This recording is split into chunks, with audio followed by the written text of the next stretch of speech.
Hello everyone, this is Gaurav and welcome to Omega Academy. बेटा last lecture में हमने पढ़ा था इलेक्ट्रिक चार्ज के बारे में एंड कंजर्वेशन ऑफ चार्ज के बारे में। आज के लेक्चर में हम पढ़ेंगे बेटा Coulomb's law and force between 2 point charges.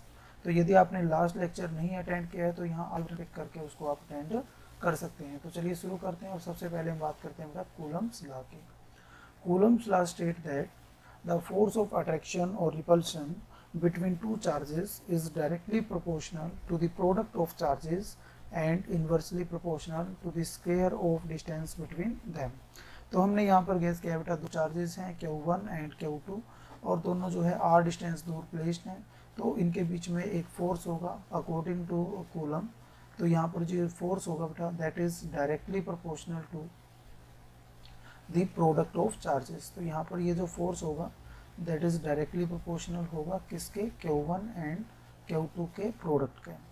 And ये जो फोर्स होगा that is inversely proportional to the square of distance between them. तो इनके बीच का डिस्टेंस क्या बेटा r, तो r स्क्वायर के क्या होगा ये इन्वर्सली प्रोपोर्शनल होगा। तो यहाँ पर इन दोनों को जब हम मर्ज करेंगे तो हमारे पास जो इक्वेशन आएगी that is f is directly proportional to Q1 Q2 divide by r square. तो इस प्रोपोर्शनलिटी को हटाने के लिए हमें क्या करना पड़ेगा बेटा, यहाँ पर एक कांस्टेंट अप्लाई करना पड़ेगा। तो हम यहाँ पर एक कांस्टेंट ले लेते हैं। सपोज हमने यहाँ पर एक कांस्टेंट लिया c और ये हमारा जो फॉर्मूला है वो क्या हो गया Q1 Q2 by r square. और यहाँ पर ये जो c है इसकी जो वैल्यू हम लेते हैं that is equal to 1/4 pi epsilon naught. तो ये जो एप्सिलॉन नोट है इसको हम बोलते हैं बेटा परमिटिविटी ऑफ फ्री स्पेस। तो हमारे पास जो फाइनल फॉर्मूला होगा तो वो किसके इक्वल हो जाएगा बेटा, force is equal to 1/4 pi epsilon naught into Q1 Q2 by r square. तो ये हमारे पास जो आया बेटा वो क्या है, फोर्स का मैग्नीट्यूड, कि यदि दो चार्जेस हैं तो उनके बीच में जो है ये फोर्स होगा। तो यहाँ पर यदि दोनों ही चार्जेस आपके पॉजिटिव हैं, ये भी पॉजिटिव हैं और ये भी क्या है बेटा पॉजिटिव है, तो दोनों चार्जेस आपके पॉजिटिव हैं या फिर दोनों चार्जेस हमारे कैसे हैं नेगेटिव, तो उस केस में जो फोर्स की वैल्यू आएगी बेटा दैट विल बी पॉजिटिव। इसकी जो वैल्यू आएगी वो क्या आएगी बेटा, 0 से ज़्यादा होगी या फिर कह सकते हो कैसे आएगी पॉजिटिव। और यदि फोर्स की वैल्यू पॉजिटिव आती है तो फोर्स जो होगा वो कैसा होगा बेटा रिपल्सिव होगा। कैसा फोर्स होगा, रिपल्सिव होगा। नेक्स्ट, यदि इनकी पोलैरिटी अलग अलग है, सपोज हमारे पास एक पॉजिटिव चार्ज है और दूसरा हमारे पास क्या है नेगेटिव चार्ज है, तो इसमें जो फोर्स की वैल्यू आएगी that will be less than 0 या फिर कह सकते हैं कैसे आएगी बेटा नेगेटिव। तो इस केस में जो फोर्स होगा वो कैसा होगा, अट्रैक्टिव होगा। जो फोर्स बिटवीन चार्ज होगा वो कैसा होगा, अट्रैक्टिव होगा। तो ये चीज़ आपने याद रखनी है। तो इसके बाद हम बात करते हैं बेटा परमिटिविटी की। तो परमिटिविटी क्या होती है, permittivity it is an electrical characteristics of medium due to which it absorb the effect of charge due to which force is applied to other charges. यदि हम फोर्स की बात करें तो फोर्स का जो फॉर्मूला होता है हमारे पास वो क्या होता है 1/4 pi epsilon into Q1 Q2 by r square.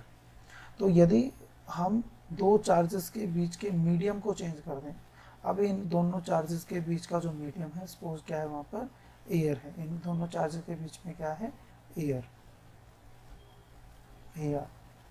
तो एयर के लिए जो एप्सिलॉन होगा उसको हम क्या लिख लेंगे बेटा एप्सिलॉन नोट। और एप्सिलॉन नोट क्या होता है, परमिटिविटी ऑफ फ्री स्पेस। और परमिटिविटी ऑफ फ्री स्पेस की जो वैल्यू होती है कितनी होती है 8.85 into 10⁻⁻12 coulomb square newton -1 meter -2 इसकी क्या रहेगी वैल्यू रहेगी। यदि हम मीडियम को क्या करते हैं चेंज कर दें, अब एयर की जगह हमने जो इसके मीडियम है इसको हमने क्या कर दिया बदल दिया। तो चार्जेस वहीं पर प्लेस्ड हैं R1 और R2, बट इसके बीच के मीडियम को हमने क्या कर दिया अब चेंज कर दिया। और यहाँ पर क्या हो गया बेटा, हमने एयर की जगह यहाँ पर वाटर प्लेस कर दिया। तो इस केस में जो है फोर्स बिटवीन वाटर ये किसके इक्वल बेटा 1/4 पाई एप्सिलॉन। अभी जो एप्सिलॉन होगा किसके लिए होगा बेटा वाटर के लिए, तो इसको एप्सिलॉन W से हम लिख लेते हैं, तो Q1 Q2 by r square. तो एप्सिलॉन फॉर वाटर जो होता है that will be greater than epsilon for air. तो इस केस में जो फोर्स इन वाटर जो होगा that will be less than force in air. तो मीन्स यदि हम मीडियम को चेंज करते हैं तो मीडियम की वजह से जो फोर्स बिटवीन चार्जेस है वो क्या हो जाएगा, कम हो जाएगा। तो यही हमने लिखा है बेटा, the electrical characteristics of medium due to which it absorb the effect of charge. ये क्या कर लेता है, इफेक्ट ऑफ चार्ज को क्या कर लेता है बेटा, एब्जॉर्ब कर लेता है, जिसकी वजह से जो फोर्स है वो क्या हो जाता है, कम। तो यदि दो चार्जेस एयर में हैं, इनके बीच में हमने मान लो 10 न्यूटन का फोर्स है,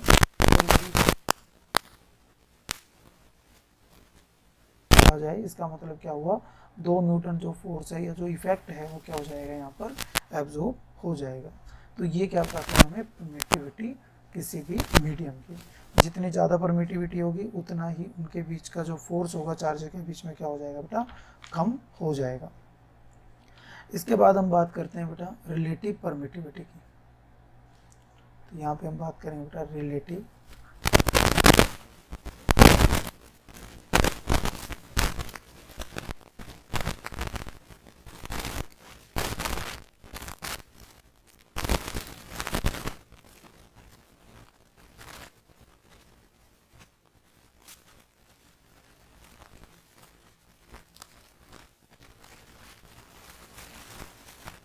का जो डिस्टेंस है that distance will be r. इनके बीच का जो डिस्टेंस है वो क्या है, आर।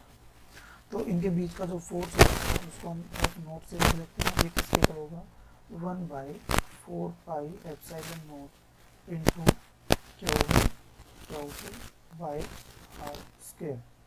अब हमने क्या किया बेटा, इन दोनों चार्जेस के बीच के मीडियम को हमने क्या कर दिया, चेंज। डिस्टेंस वही है Q1 एंड Q2, बट इनके बीच का जो मीडियम है उसको हमने क्या कर दिया बेटा, बदल दिया है। अब इनके बीच का जो मीडियम है उसको हम लिख रहे हैं यहाँ पर, और इसकी जो परमिटिविटी होगी that will be epsilon m, और इसके लिए जो परमिटिविटी है वो क्या बेटा, एप्सिलॉन नॉट। तो उसके लिए जो फोर्स की वैल्यू होगी f m that is equal to 1/4 pi epsilon for medium into Q1 Q2 by r. तो यहाँ पर यदि हम क्या निकालेंगे, तो इनके बीच का रेशियो निकालें, तो हम डिवाइड कर रहे हैं इक्वेशन तो इससे इक्वेशन 2 से। तो हम क्या करें बेटा, डिवाइड कर रहे हैं इक्वेशन 1 को डिवाइड कर रहे हैं किससे, इक्वेशन 2 से। तो हमारे पास क्या आएगा, एफ नोट डिवाइड बाई ये किसके चला जाएगा, epsilon m by epsilon naught, और ये जो वैल्यू होती है इसी को हम किससे लिख लेते हैं, एप्सिलॉन, और इसका हम नाम relative permittivity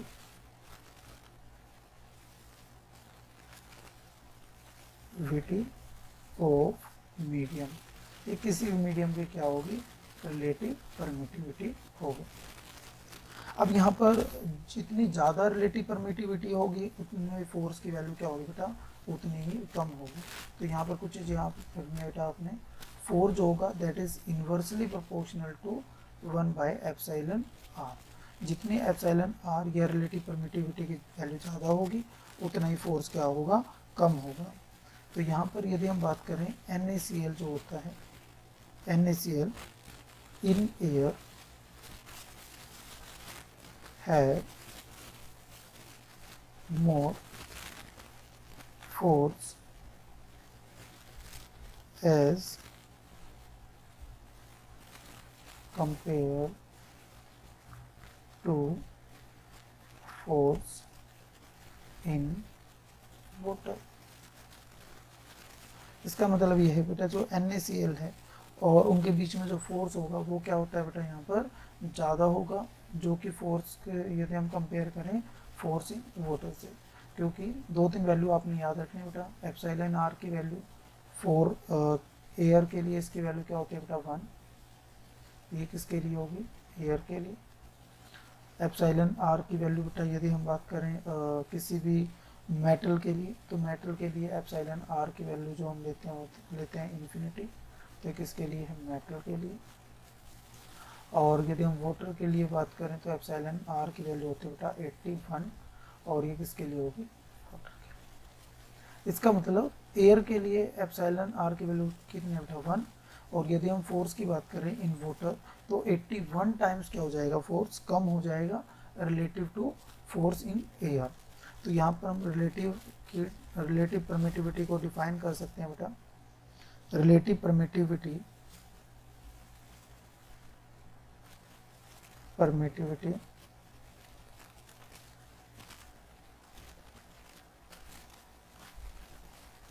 is the factor by which the electric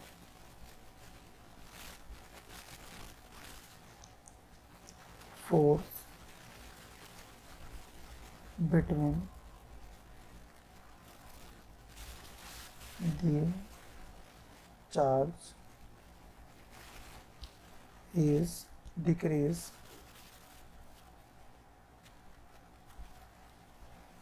relative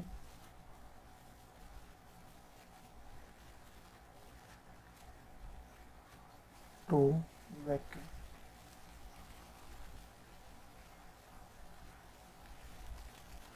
relative to vacuum. तो यहाँ पर ये क्या होगा, रिलेटिव परमिटिविटी मतलब it is the ratio of force in air to the force in medium. तो इन दोनों का रेशो क्या होगा हमारे पास, रिलेटिव परमिटिविटी। तो नेक्स्ट हम बात करते हैं बेटा Coulomb's law in vector form. तो नेक्स्ट जो हमारा टॉपिक रहेगा that will be Coulomb's law in vector form.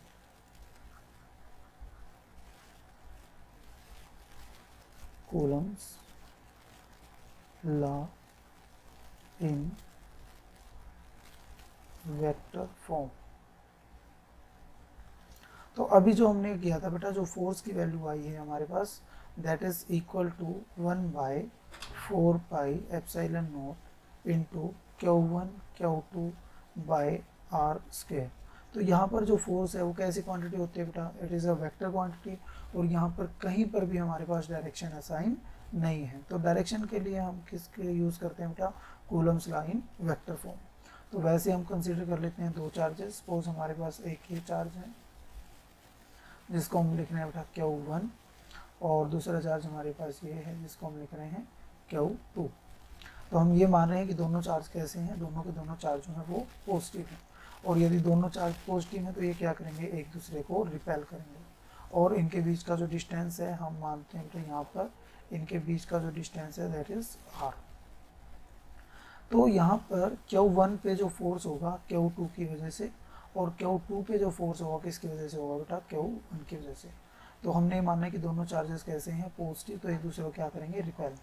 तो यहाँ पर जो फोर्स होगा किस डायरेक्शन में होगा, तो फोर्स जो होगा वो हमारा कुछ इस डायरेक्शन में होगा, और इस फोर्स को हम लिखेंगे बेटा फोर्स ऑन 1/2। तो ये जो फर्स्ट लिखते हैं बेटा ऑन, और सेकंड के लिए बाय, मतलब फोर्स ऑन 1/2। और यहाँ पर जो फोर्स लगेगा किस डायरेक्शन में लगेगा बेटा, हमारे पास ये हमारा राइट हैंड साइड में लगेगा, और इसको हम लिख लेंगे फोर्स ऑन 2/1, फोर्स ऑन 2/1। तो इसको इस तरीके से हम लिखेंगे। अब यहाँ पर हमें डायरेक्शन को भी साइन करना पड़ता है। ये हमारे पास जो है दो डायरेक्शन होगी, यहाँ पर एक डायरेक्शन R1 की तरफ होगी और एक डायरेक्शन क्या होगी, R2 की तरफ। तो ये जो डायरेक्शन है जो कि आपकी R1 की साइड में होगी, और एक डायरेक्शन होगी जो हमारी R2 की साइड में होगी। तो जो डायरेक्शन R1 की साइड में होगी उसको हम लिखेंगे बेटा R12। इसका मतलब टूवर्ड्स 1 फ्रॉम सेकेंड, है ना, सेकेंड डिजिट किसके लिए होगी, फ्रॉम सेकेंड। और ये जो डायरेक्शन होगी आपकी किससे लिखी जाएगी, R21, मतलब direction toward second from first. तो अब यहाँ पर ये जो फोर्स होगा बेटा, फोर्स ऑन 1 फर्स्ट चार्ज, तो फोर्स ऑन फर्स्ट चार्ज जो होगा Q1, तो ये किसके इक्वल होगा बेटा, फोर्स ऑन Q1 ये हमारा होगा 1/4 pi epsilon naught into Q1 का मैग्नीट्यूड एंड Q2 इसका मैग्नीट्यूड डिवाइड बाय R। अब यहाँ पर जो इनके बीच का डिस्टेंस है बेटा R12 और R21, यदि इनके मैग्नीट्यूड की बात करें तो दोनों का मैग्नीट्यूड क्या है बेटा, इक्वल है। तो इसको हम क्या लिख सकते हैं बेटा, R12 का मैग्नीट्यूड और इसका स्क्वायर, और डायरेक्शन के लिए हम क्या लेंगे बेटा, जो डायरेक्शन ऑफ फोर्स की किधर है, वो हमारी जो डायरेक्शन है कुछ जो है हमारी लेफ्ट साइड में है, और लेफ्ट साइड में हमारा जो वेक्टर है वो क्या है, R12। तो यहाँ पर हम क्या लिखेंगे, R12 कैप, और ये वह R12 कैप, ये हमारे पास क्या होता है, यूनिट वेक्टर। ये क्या होता है हमारे पास, यूनिट वेक्टर। तो ये हमारे पास जो फॉर्मूला है बेटा किसका है, vector form of Coulomb's law. ऐसे यदि आप निकालोगे फोर्स ऑन Q2, जो कि आपका किधर है, राइट साइड डायरेक्शन में है, तो इसकी वैल्यू कितनी आ जाएगी, 1/4πε0 इंटू Q1 का मैग्नीट्यूड, Q2 का मैग्नीट्यूड डिवाइड बाय R21 इसका होल स्क्वायर, और यहाँ पर ये जो डायरेक्शन होगी जो कि आपकी राइट साइड में डायरेक्शन है, ये क्या है हमारे पास R21, तो इसको R21 कैप, और ये क्या है आपका यूनिट वेक्टर। तो ये हमारे पास जो फॉर्मूला है ये क्या है हमारे पास, Coulomb's law in vector form, जहाँ पर आपके पास मैग्नीट्यूड भी है और उसके क्या है, डायरेक्शन भी है। नेक्स्ट इसमें एक और टॉपिक आता है बेटा, दैट इज जो है Coulomb's law in full vector form. तो नेक्स्ट और एक बार पढ़ लेते हैं, कूलम्स लॉ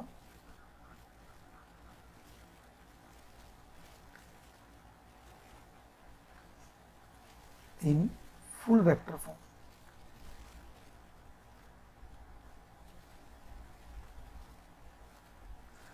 तो यहाँ पर क्या होता है बेटा, यदि हमारे पास दो चार्जेस हैं, जैसा हमने पहले देखा, ये हमारे पास Q1 है और ये हमारे पास क्या है बेटा, Q2 है। अब इनको हम मान लेते हैं बेटा अपोजिट पोलैरिटी, ये पॉजिटिव चार्ज है, इसको मान लेते हैं नेगेटिव चार्ज। तो अब भी इनके बीच में क्या होगा, फोर्स होगा, इनके बीच का डिस्टेंस, जो ये वाला जो वेक्टर होगा आपका किससे लिखा जाएगा, R12 से, इधर वाला जो वेक्टर होगा किससे लिखा जाएगा, R21 से। अब यहाँ पर जो फोर्स है वो किस डायरेक्शन में लग रहा है बेटा, फर्स्ट चार्ज पे जो फोर्स है, क्योंकि पॉजिटिव है और नेगेटिव पोस्ट को क्या करेगा, अट्रैक्ट, तो फोर्स किस डायरेक्शन में लगेगा बेटा, इस डायरेक्शन में, और ये क्या होगा, फोर्स ऑन 1/2, फोर्स ऑन 1/2।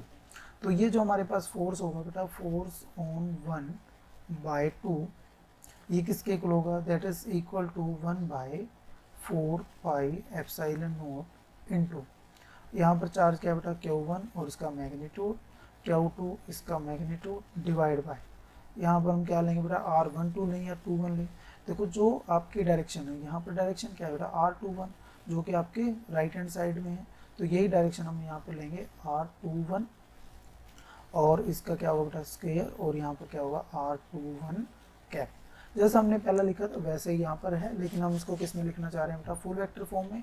तो फुल वेक्टर फॉर्म में हमारे पास जो वेक्टर होता है बेटा, यहाँ पर R21 जो वेक्टर है that is equal to R21 का मैग्नीट्यूड, R21 का मैग्नीट्यूड एंड R21 इसकी क्या होगी, डायरेक्शन।